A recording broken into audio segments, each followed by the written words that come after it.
¿Cómo ha afectado la guerra de Irán la bolsa de valores? ¿Y cómo los mercados te afectan a ti, aun si no tienes inversiones? ¿Y por qué Donald Trump habla tanto de ese tema? Todo eso te lo voy a explicar aquí con un invitado especial en Vistazo al Mundo Digital.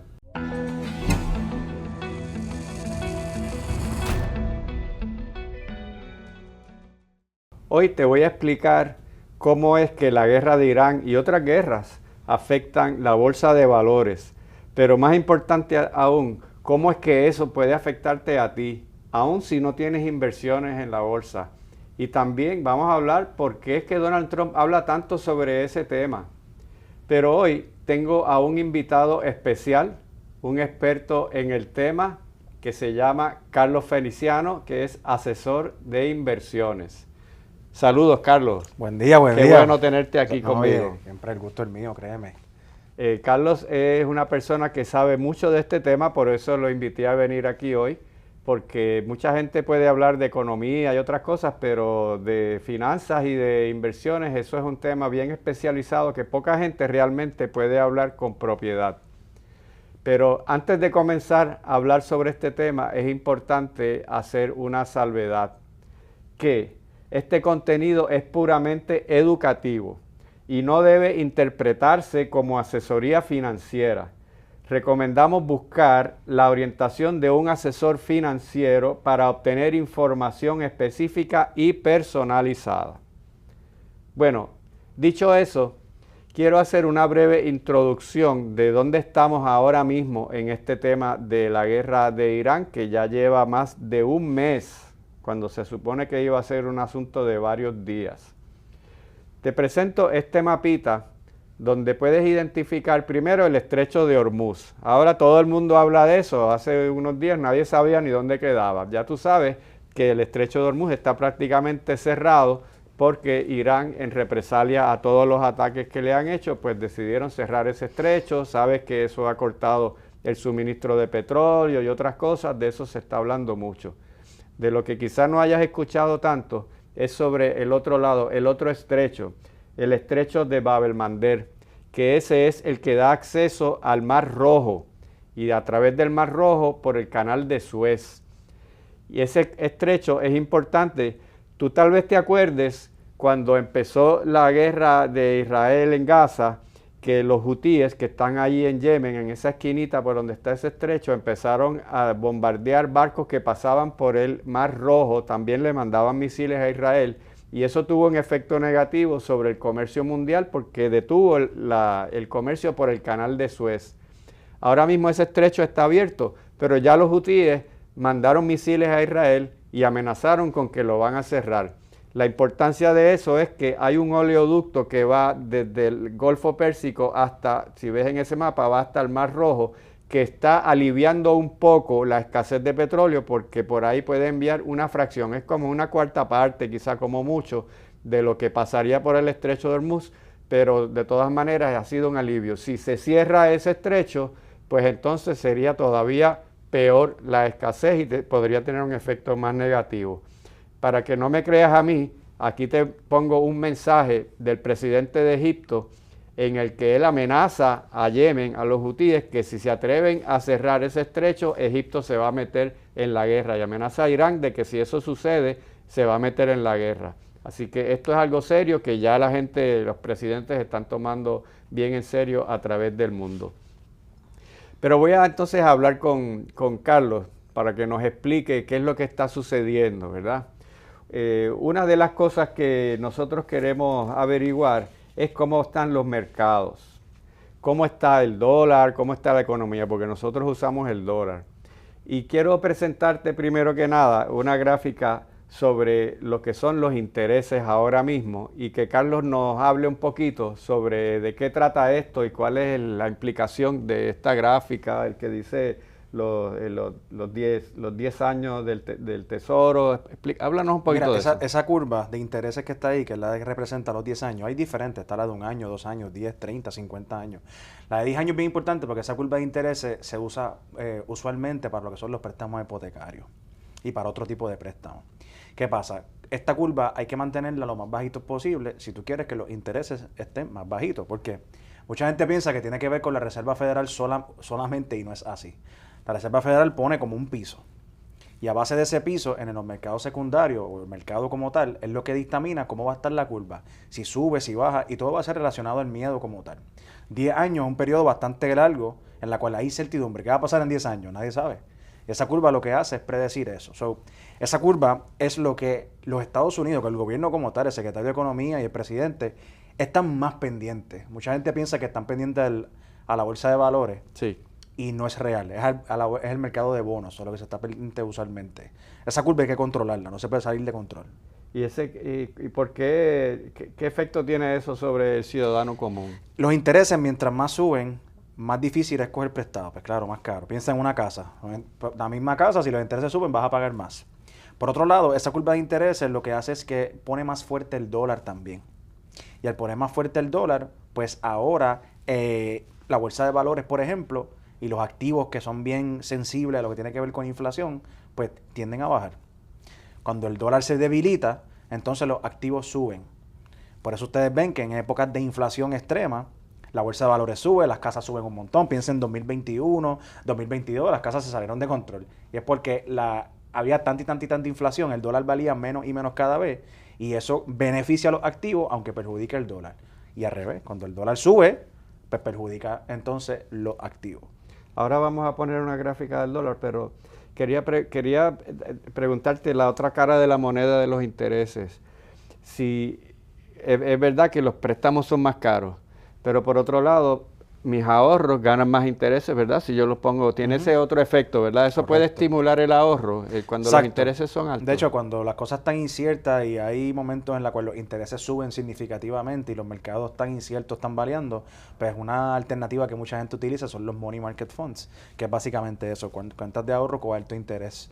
Y claro, se benefician positivamente cuando los intereses suben. O sea que en estas cosas siempre hay ganadores y perdedores. Así mismo es. El dinero siempre se rota, ¿verdad? Y eso es importante. Lo peor que una persona puede hacer es sacar su dinero y meterlo en una cuenta de banco, una cuenta de cheque o sacarlo cash debajo del matre. Eso es lo peor que la gente puede hacer.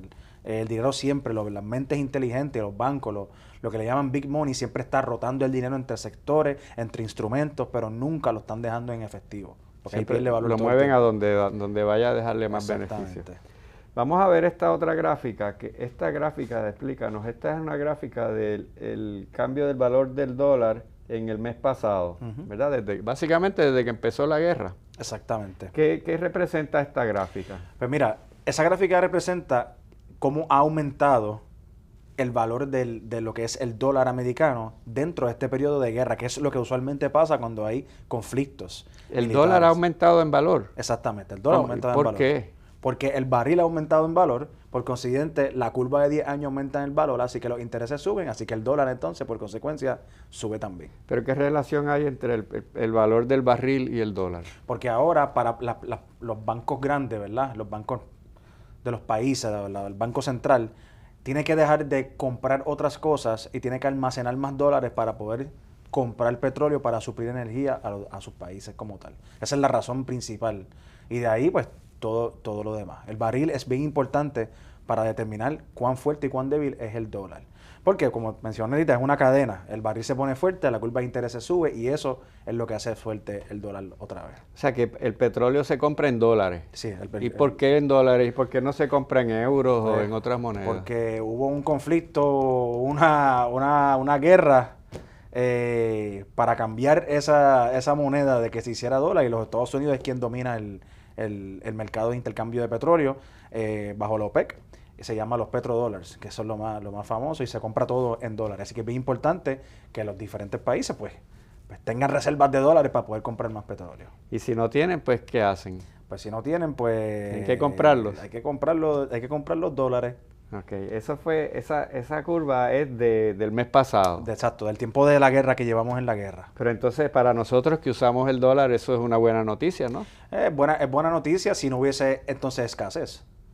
Porque entonces hay una escasez de petróleo, por lo tanto el barril de petróleo sube mucho más de lo que ha subido esa curva. O sea, estamos hablando que esa curva ha subido, el dólar ha subido 3-4% en un mes. Okay. Pero el barril ha subido ¿cuánto? Casi duplicado. Así O sea, que no va relacionado uno con el otro. como quiera, salimos perdiendo. Exactamente. por Pero todos también, lados. pero digamos, si vamos a viajar a otros países que no usan el dólar, eso Ahí puede nos beneficia, beneficiarnos. sí, ahí nos beneficiamos nosotros. Que venimos desde que el presidente Trump comenzó el año pasado, que viene con esta idea de los aranceles, eso lo que hizo fue debilitar el dólar Ah, horrible. sí, los Sí. aranceles debilitaron el Los dólar. aranceles debilitaron el dólar Él no dijo grandemente. eso, él nunca habló de eso. Eso se queda calladito. Pero sí, la realidad es que los aranceles debilitan el dólar, que eso es lo que es próximo Ah, pues que vamos a ver esto, porque esta es de un mes. Esa es de un Esta mes, de la guerra. Esto es de marzo, de marzo hasta ahora, un mes. Pero ahora vamos a poner una gráfica del año completo. Exacto, de 12 meses, de los últimos Ok, 12 meses. Esta gráfica roja es de los últimos 12 meses. Exactamente. ¿Qué representa esto? Si mira, marzo 28 del 2025 es lo primero, a Que marzo esa es 28 de ahora. la primera parte de la Correcto. gráfica. Si lo ves ahí, te vas a dar cuenta que tan pronto empezó lo que se conoce como Liberation Day, que fue el día que él anunció todo esto de Sí, los que salió aranceles. con aquellas tablas y Exacto, todo. las magníficas tablas, que le puso aranceles hasta los pingüinos de la isla Marshall. Sí, sí. Pues eso lo que hace es que debilita el dólar, ¿verdad? Porque ahora- Inmediatamente bajó. sí, mira, era la gráfica, automáticamente empezó a bajar. ¿Qué pasa? El americano tiene que pagar más ahora para adquirir el mismo producto. Así que es una cierta, lo puedes mirar como un tax, pero es inflación. ¿Por qué tú dices que el americano tiene que pagar más ahora para adquirir el mismo producto? Porque ahora todo producto importado con los aranceles pues paga más. Ah. Dependiendo del país, por ejemplo, si viene de Suiza, pues Suiza Sí. paga si no me equivoco, un 17% adicional. China pues lleva hasta en 145% adicional. O sea que Sí. dependiendo del país y los acuerdos que se hagan, hay un arancel. Y ese arancel lo que hace es ese producto más caro. Por lo tanto, si yo necesito más dinero para comprar el mismo producto, eso se llama inflación. Eso fue una de las discusiones que se tuvo el año pasado.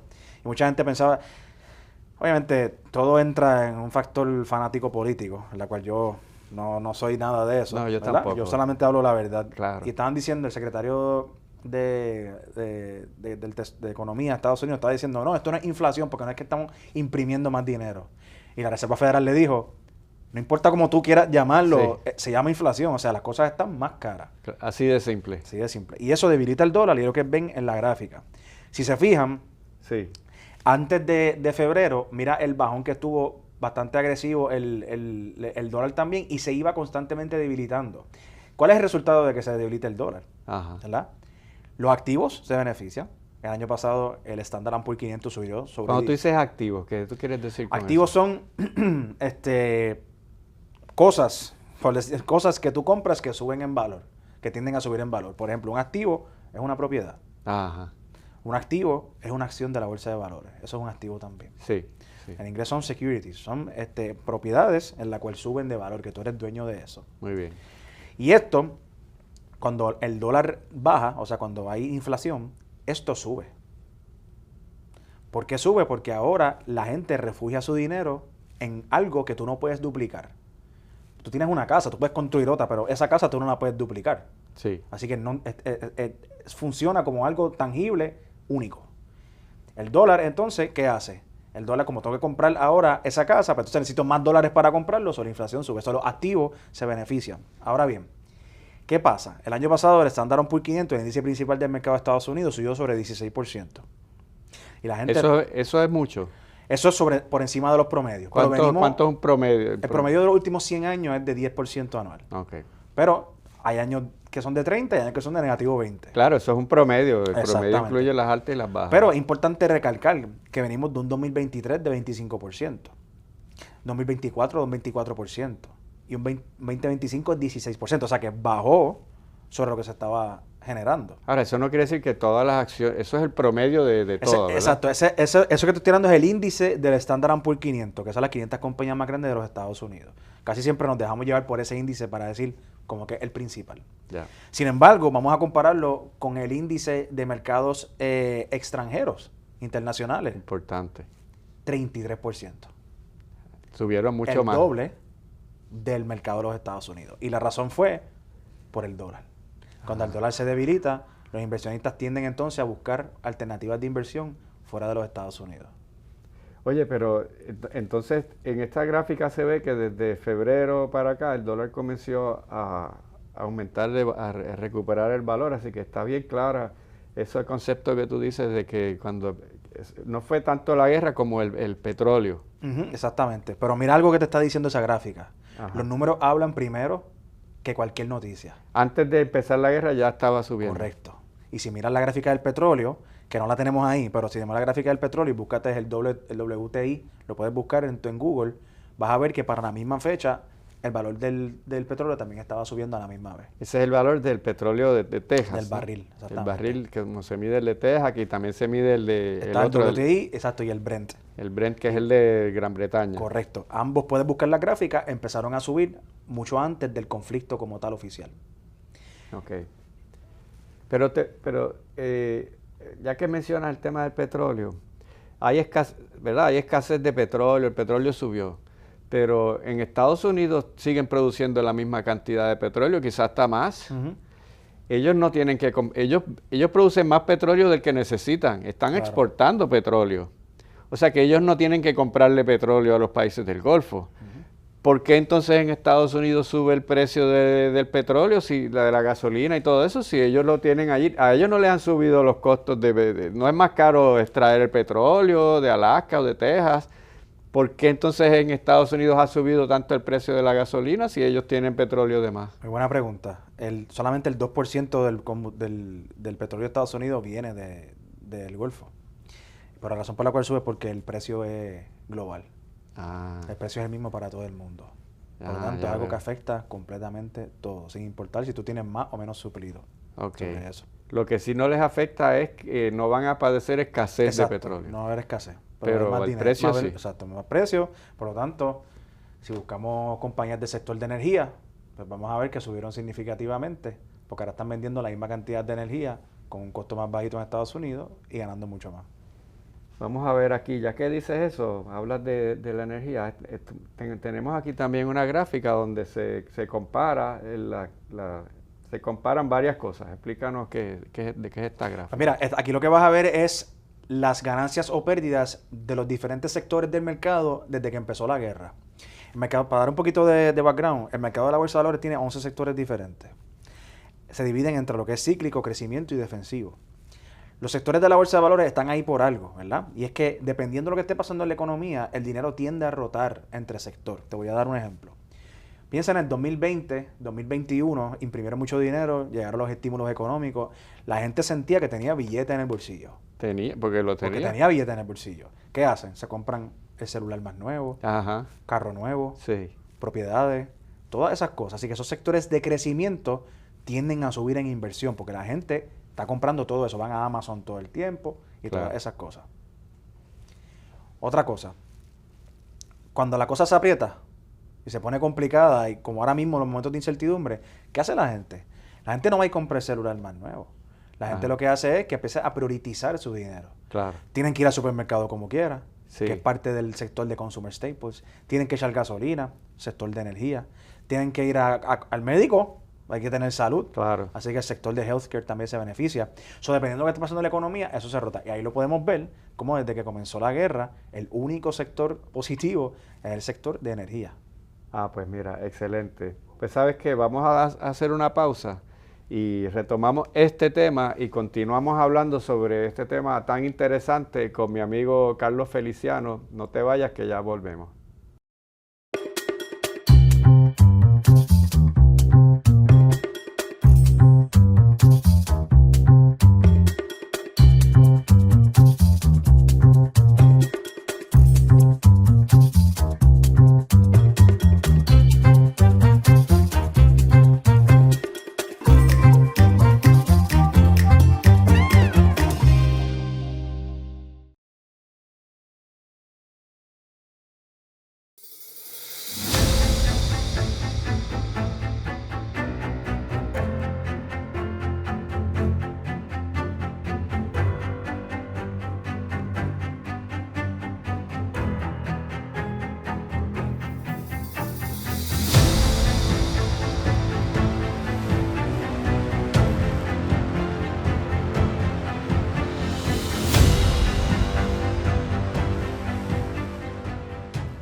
Bueno, estamos hablando de cómo la guerra afecta el mercado de valores y cómo eso a su vez te afecta a ti. Y después vamos a hablar más sobre por qué Trump menciona tanto ese tema.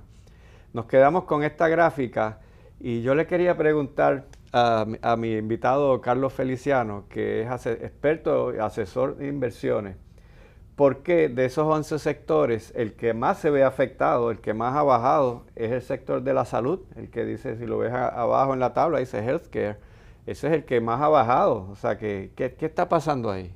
Muy buena pregunta. Usualmente, otra vez dando background, usualmente cuando la cosa está un poquito apretada, pues como te mencioné, hay sectores defensivos como el de healthcare, consumer staples, energía, utilidades. Pero ¿qué pasa? En este momento que estamos viviendo de incertidumbre, no es porque los intereses subieron, por ejemplo, es porque hay un conflicto, hay una guerra. Sí. Entonces, eso afecta a costos directamente. Entonces, muchas farmacéuticas y compañías de salud pues tienen diferentes plantas alrededor del mundo. Y muchos de los productos y materiales que ellos utilizan para poder fabricar están en escasez o están a punto de escasez. Porque son derivados del petróleo, ¿no? Correcto, petróleo, pero también del gas natural, también del helio. Sí, por ejemplo, una tercera parte del helio mundial, la planta la reventaron. ¿Y por qué el helio es importante para la industria de la salud? El helio se utiliza para muchísimos componentes de la industria de salud, medical devices especialmente. Y pues algo que cuando uno piensa, pero es que los helios yo lo uso nada más para llenar los globos en el cumpleaños, pero no es para eso. Sí. Se utiliza en muchos componentes y todo eso en escasez pues hace que los precios estén más altos. Ya veo. Entonces, la industria farmacéutica es una industria que hace mucho dinero, pero gasta mucho dinero. O sea, acá, yo te lo digo, yo para los que no saben, yo soy ingeniero químico y trabajé en industria farmacéutica durante muchos años. Y desarrollar un proyecto, desarrollar un producto en toda la validación y la estructura que te pone la FDA es costoso, bien costoso. Así que cuesta mucha inversión. Y si mi inversión ahora vale más, pues entonces tengo que pasarle eso al paciente. Pues y nosotros en nuestra economía que depende tanto de las farmacéuticas, que es probablemente el sector más importante que en lo que contribuye al Producto Interno Bruto, pues eso no es una buena noticia para nosotros en cuanto a la posibilidad de que haya más inversión en farmacéuticas, ¿cierto? Entonces vienen farmacéuticas que estaban haciendo movimientos, primero con lo de los aranceles el año pasado, haciendo movimientos para abrir más productos, más líneas de productos en Estados Unidos para no tener que pagar aranceles. Claro, eso podía beneficiarnos a nosotros. Entonces ahora con esto es como que tras que estoy haciendo la inversión de capital para poder abrir más plantas y productos aquí, entonces ahora me pone un costo más alto por todo lo que está sucediendo en el conflicto. Sí, y fue un conflicto que el propio gobierno de Estados Unidos inició, ¿verdad? Por lo menos ahora, hace un mes, sin hablar de lo que pasó muchos años antes. Pero vamos a poner esta otra gráfica que es el precio el valor del oro y de la plata, porque mucha gente dice, pues, el oro es la inversión más segura, eso siempre va a subir, hay como un mito con que el oro es infalible a estas cosas. Háblanos un poquito sobre eso. Mira cuánto ha bajado el oro en el último mes. Esto es del último mes. Exacto. Ahí lo puedes ver a la derecha, lo puedes ver, dice el oro 15%. El oro es la línea azul. Correcto. Esa ha bajado 15% en el último mes. 15%, eso es muchísimo. Y ha perdido muchísimo más el oro y la plata. La plata ha perdido casi 50% del valor más alto que tuvo hace 2 meses. Ah, no, se ha desplomado. Exactamente. Y mucha gente compró ahora. Y yo lo venía hablando ya en contenido que hacía anteriormente. Obviamente yo no puedo dar asesoría. Mucha gente me pregunta. Yo no puedo decirte, compro o vende eso. Eso es ilegal. Y quien lo haga en una cámara, está haciendo una práctica incorrecta. Eso tú lo haces a nivel personal, después de estudiar el estado financiero de la persona. La persona contrata mis servicios y nos sentamos. Y yo te puedo decir absolutamente todo. Te puedo dar asesoría. Pero dentro de eso le estaba diciendo a la gente que el problema con estos activos especialmente son 2 cosas. Uno es que cuando la noticia llega a todo el mundo, cuando tú escuchas a todo el mundo hablando de que tiene que comprar algo, ya está tarde. Ah, sí. Ya las instituciones y los bancos lo que están es vendiendo, utilizan la compra de lo que le llaman retail para hacer la liquidez de esas instituciones. Eso es lo que estamos viendo. Otra cosa es que la gente tiene una percepción equivocada del oro y la plata.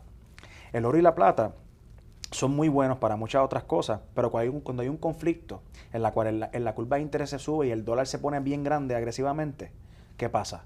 Lo mismo que expliqué ahorita, las reservas mundiales de los bancos tienen que vender los activos que tienen para poder comprar más dólares. Y venden el oro que tienen. Exactamente. Muchos de ellos tienden a vender oro y plata. Por otro lado, la plata se utiliza muchísimo en componentes ambos se utilizan muchísimo, pero en componentes de los chips de semiconductores y ese tipo de cosas que se están viendo afectados por toda la alza de costos que hay ahora. ¿Qué le ha pasado a los valores de los microchips? Los valores de los microchips, ahora mismo compañías grandes como Nvidia y eso han bajado significativamente en el año. Muchas razones, ¿verdad? La primera es porque pues, hubo una sobreinversión dentro de estas empresas, en mi opinión. Y ahora mismo como que se está calmando la situación, más la expansión de inteligencia artificial, que es la clave principal de todos estos chips y todas estas fábricas, llegó ya a un límite de que necesita desarrollo de infraestructura y energía alrededor para poder seguir creciendo. Estamos en ese techo ahora mismo.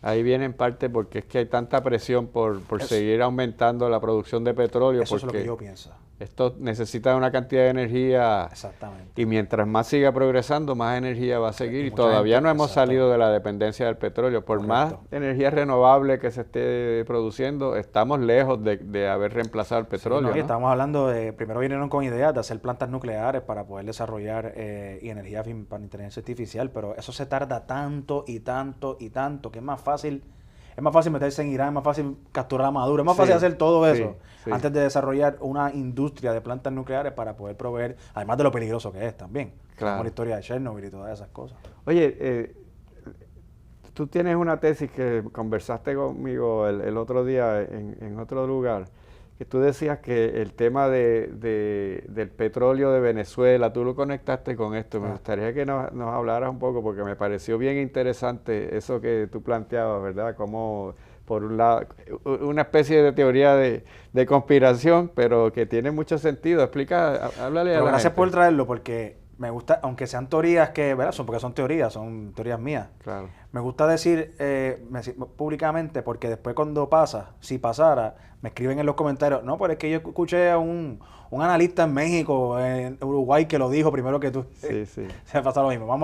Mi teoría es que una vez tú tienes la reserva más grande del planeta Tierra, que es la de Venezuela, ¿cómo tú implementas o cómo tú empiezas a meter un flujo de petróleo dentro del mundo sin que afecte y desplome el precio del barril? La gente piensa que la gasolina debe estar lo más barato posible y no es correcto. Debe estar en un range entre $60 y $80 el barril. Menos de eso no es costo efectivo para las empresas seguir buscando dónde hacer drilling, dónde extraer el petróleo. Si no van a obtener ganancias de producirlo, no lo van a hacer. Entonces, ¿qué pasa? Que se reduce entonces el suministro de petróleo mundial, ¿verdad? Exactamente. Entonces, ¿qué pasa? Si el barril se extiende de los $80, como está ahora mismo, que sobrepasó los $100, pues negativo para la economía mundial, porque ahora todo va a ser más caro. Porque aunque tú solamente pienses que te afecta la gasolina que le echas a tu carro, estás equivocado. Afecta absolutamente todo.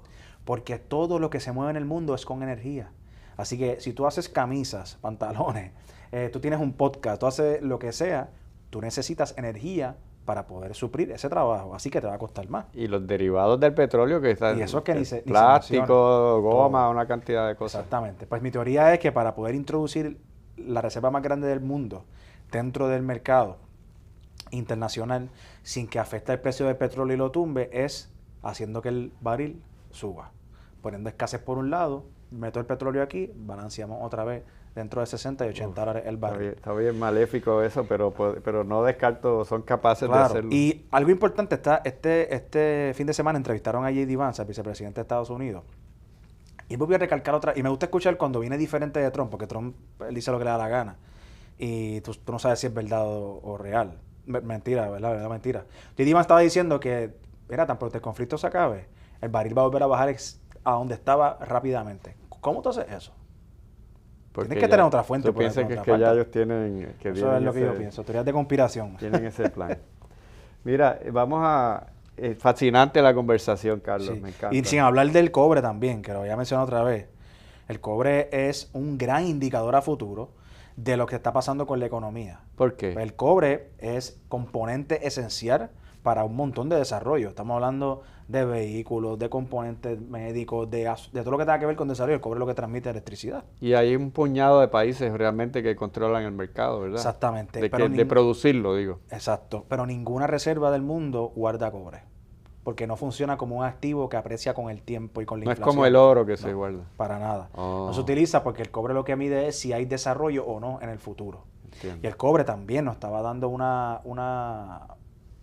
hint de que probablemente iba a haber un conflicto porque del punto más alto ha bajado 17%.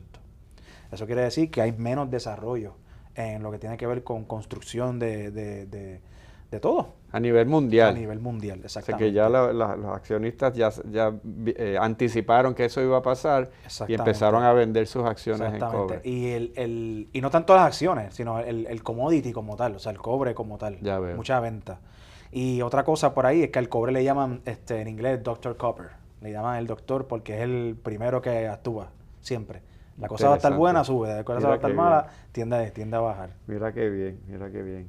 Oye, entonces tenemos aquí otra gráfica, que es la de la gráfica de la energía, ¿no? De los sectores de energía en el pasado mes.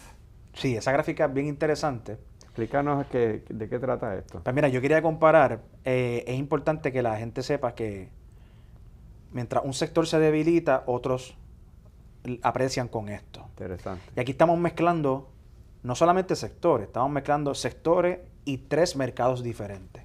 Ahí pueden ver en la línea azul oscura, La que está arriba. la más arriba, es el sector de energía. El sector de energía ha subido grandemente, ha subido 40% este año. En 3 meses, 40%, eso es una exageración. Y en el último mes, pues ha subido casi 10%, como lo ven ahí. Después que empezó la guerra. Exactamente. Y eso lo vamos a compararlo ahora, hagan el ejercicio con la línea azul clarita. La que está opuesta. Exactamente. Oye, es como que se mueven casi idénticamente, pero de la forma opuesta. Y si la línea más clarita, ¿qué es? Es el índice principal del mercado de la bolsa de valores de los Estados Unidos. Es el S&P 500. Ese es.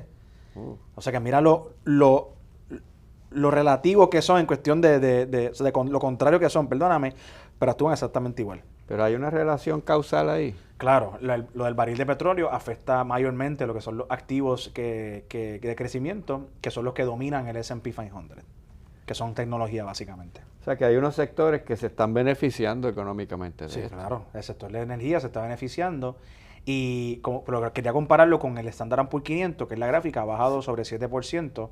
El día de hoy subió un poquito, pero por lo que vamos a hablar ahorita, por así tiene una línea hacia abajo, no sé todavía si está rojo o verde, no, ¿verdad? Tengo que ver el teléfono. Y también quiero compararlo, ahí te comparé el mercado de la bolsa de valores. Ahora te voy a comparar el mercado de la bolsa de valores con un alternativo. Un alternativo, un precio commodity en la parte de agricultura. Pues sabemos que la mayor cantidad de fertilizantes pasan a través del estrecho de Hormuz. Esa es la línea amarilla. La línea amarilla. Cuando hay escasez, el precio sube. Por lo tanto, si ves la línea de amarilla de agricultura, eso es lo que le llamamos alternativo, lleva 4.54% arriba este año. Y vamos también a compararlo con la última línea que estamos hablando, que si no me equivoco ahí es la anaranjada, es el mercado de bonos. El mercado de bonos también ha estado negativo en este año, 2%. Son estas gráficas importantes porque podemos comparar 3 mercados diferentes para saber las rotaciones y todo lo que está sucediendo. Pues mucha gente, mucho asesor, mucha firma, toda la vida ha creído lo que se llama 60-40, 60% equities, 40% bonos. Y siempre le llamaban que ese era el cherry en el sundae. Eso era lo más sabroso. Cuando uno sube, el otro se queda igual, y cuando el otro baja, el otro sube. Y eso no funciona. Fascinante cómo esto funciona. Carlos, nos queda poco tiempo, pero yo quiero hablar sobre lo que el papel de Donald Trump en todo esto. Donald Trump se pasa dando mensajes, todo el mundo piensa que lo que él dice tiene un efecto sobre la bolsa de valores. Aquí tenemos uno de los muchos mensajes que él se pasa enviando. Este es bastante reciente, del 30 de marzo. En el que él dice que hay progreso, es un mensaje optimista, en otras palabras, dice que la cosa está mejorando, le da un optimismo a la gente de que parece que esto está mejorando la cosa, ¿verdad? Como que podemos dar la impresión de que va a haber algún tipo de negociación con Irán, etcétera, sin meternos demasiado en el contenido mismo del mensaje. El tono del mensaje da la impresión de que está moviéndose en la dirección de ir probablemente resolviendo el tema de la guerra. ¿Qué tiene que ver eso con todo lo que hemos estado hablando de la bolsa de valores, ¿cuál puede ser la intención de él? Porque él da muchos mensajes en los que tiene un efecto. Algunos son negativos, otros son positivos. Háblanos un poco de eso. Pues mira, el presidente ha sido el mercado de la bolsa de valores ha sido su carta de presentación en el cuatrienio pasado y en este también. Como mencioné ahorita, tienen que controlar el mercado de bonos, así que tengo que dejarse saber a la gente que la cosa va bien para que las acciones suban y el mercado de bonos baje. Esta mañana, vimos cómo envió un mensaje diciendo que las cosas estaban un poquito mejor, pero al último tiró como una amenaza también, así que confunde. Y en esto lo que podemos ver es que la segunda vez que lo hace, en menos de 7 días, que antes de que el mercado abra, en el pre-market, envía un mensaje, el mercado por la sube, mañana, por la mañana, antes de que abra, el mercado abra a las 9:30, lo envía antes.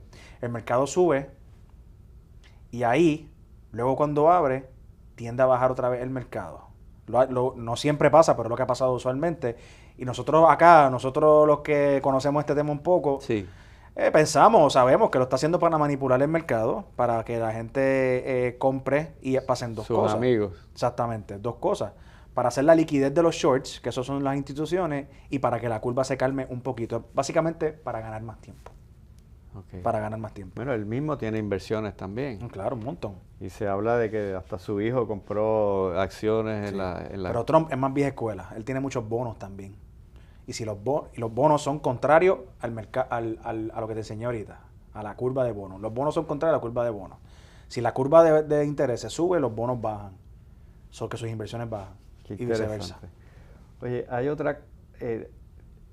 aquí hay otra gráfica que es la de, brevemente, las empresas que producen armamentos como Lockheed Martin, Boeing.